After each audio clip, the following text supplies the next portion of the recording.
हुकूमत सिंध ने मुनशियात की तैयारी में इस्तेमाल होने वाली अशिया के खिलाफ ऑपरेशन का फैसला कर लिया। सीनियर सूबाई वजीर शर्जील इनाम मेमन की ज़ेर सदारत महकमा excise and narcotics control wing का इजलास हुआ। इस मौके पर उन्होंने मुनशियात की तैयारी में इस्तेमाल होने वाली चीजों के खिलाफ भी क्रैकडाउन का हुक्म दे दिया।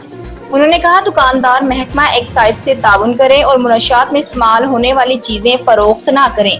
सीनियर सूबाई वजीर ने मजीद कहा कि एक्साइज हुकाम इस्लाह पर आला क़यादत की मंजूरी के बाद कहीं भी छापा मार सकते हैं।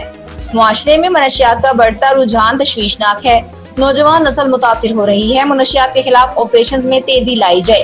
रेंजर्स और पुलिस मुकम्मल तामुन कर रही है। शर्जील मेमन ने यह भी कहा कि महकमा एक्साइज की मोबाइल गाड़ियों को मुकम्मल तौर पर फाल और अहम मकामात पर चेक पोस्ट कायम की जाए। वफाकी वज़ीर इत्तलात नशरियात अता तारड़ ने कहा कि तमाम सूबाई हुकूमतों के पास 3 यूनिट बिजली पर रिलीफ देने का ऑप्शन मौजूद है। इस्लामाबाद में प्रेस कॉन्फ्रेंस करते हुए उन्होंने कहा कि विफाक 200 यूनिट तक के बिजली के सार्फिन को रिलीफ फराहम कर रहा है। उन्होंने कहा, पंजाब हुकूमत के इक़दाम को भी सराहना चाहिए जिसने रिलीफ की रकम अपने तरक्याती बजट से काटी है। तमाम सूबाई हुकूमतों के पास रिलीफ देने का ऑप्शन मौजूद है। अता तारड़ ने कहा कि बिजली के बिलों के मामले पर मुल्क में बहस शुरू कर दी गई है। विफाक ने तरक्याती बजट में कट लगाकर 500 अरब रुपए बिजली सार्फिन को सब्सिडी दी। विफाकी वजीर ने कहा कि विफाक मौजूदा हालात में जो कुछ कर सकता था इसने किया। मुल्क में महंगाई पिछले साल के मुकाबले में कम हुई जबकि मज़ीद कमी मुतवक्की है। मुत्तहिदा कौमी मूवमेंट MQM पाकिस्तान के रहनुमा डॉक्टर फारूक सत्तार ने वफाकी हुकूमत को तड़ी लगा दी। अपने बयान में उन्होंने कहा, अल्लाह न करे कोई सिविल नाफरमानी हमसे शुरू हो जाए। सिंध सरकार बिजली की कीमत में कमी नहीं करती। विफाक 14 रुपए कम करके सिंध को फौरी रिलीफ दे। रहनुमा MQM ने कहा कि हुकूमत ने अब गोश्त के नाखून नहीं लिए तो कराची में अनारकी और इंतशार फैलेगा। टैक्सों की भरमार में कराची के संतों को पंजाब मुंतकिल करने का प्लान है। हमारे सब्र के पैमाने लबरेज हो गए हैं। मुशीर इत्तलात खैबर पख्तूनख्वा बैरिस्टर मोहम्मद अली सैफ ने कहा है कि इंटरनेट सुस्त करने के गैर आईनी इकदाम से अवाम रुल रहे हैं।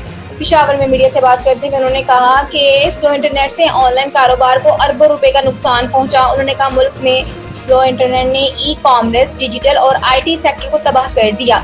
दूसरे ममालिक अपने शहरियों को 5G और जदीद इंटरनेट सर्विस फराहम कर रहे हैं। नाअहल वफाकी टोले ने मुल्क को पत्थर के जमाने में धकेल दिया। इंसानी हकूक की तंजीमें पाकिस्तान में फायरवॉल और इंटरनेट सुस्त करने के खिलाफ आवाज बुलंद करें। अमीर जमात इस्लामी हाफिज नईमुर रहमान ने कहा कि 45 दिन में रिलीफ नहीं दिया तो हर कस्बे से लॉन्ग मार्च होगा। कराची में प्रेस कॉन्फ्रेंस करते हुए उन्होंने कहा कि पूरे पाकिस्तान की मईशत का आधा हिस्सा कराची का है। सूबाई हुकूमत का 98-97% रेवेन्यू कराची से होता है। उन्होंने कहा, वफाकी और सूबाई हुकूमतों के इक़दाम अवाम दुश्मनी पर मबनी है। कई ममालिक में बल्दियाती हुकूमतों के पास ज्यादा इख्तियारात होते हैं। टाउन और UCs की सतह पर जो इख्तियारात मुंतकिल होने चाहिए वो नहीं मिले।